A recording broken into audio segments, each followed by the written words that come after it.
Oi, nesse vídeo nós vamos falar de uma medida que está ganhando cada vez mais popularidade, que é o índice de Sortino, e o downside risk, que está justamente associado a esse índice.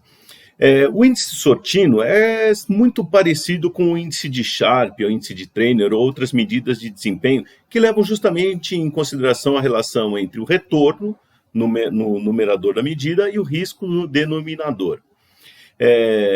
Normalmente, o retorno é comparado contra um benchmark, como, por exemplo, a taxa DI, ou, por exemplo, o índice Bovespa, dependendo se é um fundo multimercado, renda fixa ou um fundo de ações. E no denominador, a gente tem a medida de risco, que no caso do índice de Sharpe, é usado o desvio padrão. E no índice Sortino, é usado justamente o tal do downside risk, que nós já vamos ver.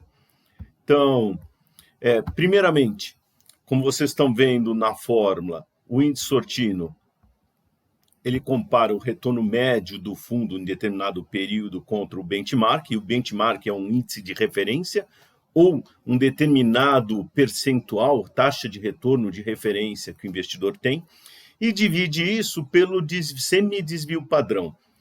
O que é o semidesvio padrão? É tal do downside risk, ou a medida de risco que aparece justamente no artigo publicado pelo Sortino e Vandermeer em 91, onde eles descrevem a medida e o downside risk.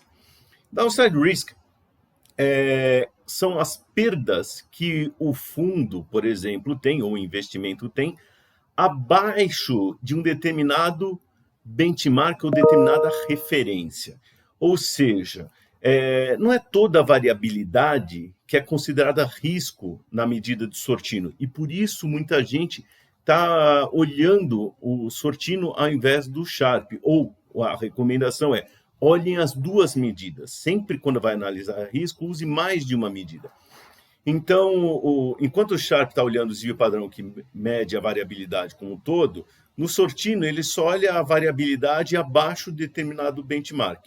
O que basicamente ele está falando para a gente é o seguinte, olha, risco para a gente é quando você tem um retorno abaixo daquilo que você gostaria. Se você tem alguma variabilidade acima do que você gostaria, como você está ganhando aquilo que você quer, ou algo mais acima do que você quer, para a gente isso não é risco. É isso que a medida de Sortino diz. Então ele está dizendo, para cada unidade de downside risk, ou variabilidade abaixo desse benchmark, abaixo dessa referência, você tem uma recompensa, que é dada pela diferença entre o retorno médio do fundo e do benchmark. Então, quanto mais positivo e maior for o índice Sortino, melhor vai ser esse fundo, ou maior é a recompensa que esse fundo está dando para cada unidade de downside risk que está correndo. E vamos agora ver no gráfico o que é esse downside risk. Então, aqui em cima vocês estão vendo a fórmula de cálculo. Então, justamente nessa fórmula, a gente vê o seguinte, olha, risco é só quando o retorno do fundo está abaixo do benchmark. Aí ele eleva ao quadrado, senão ele considera como zero, então ele não considera como risco.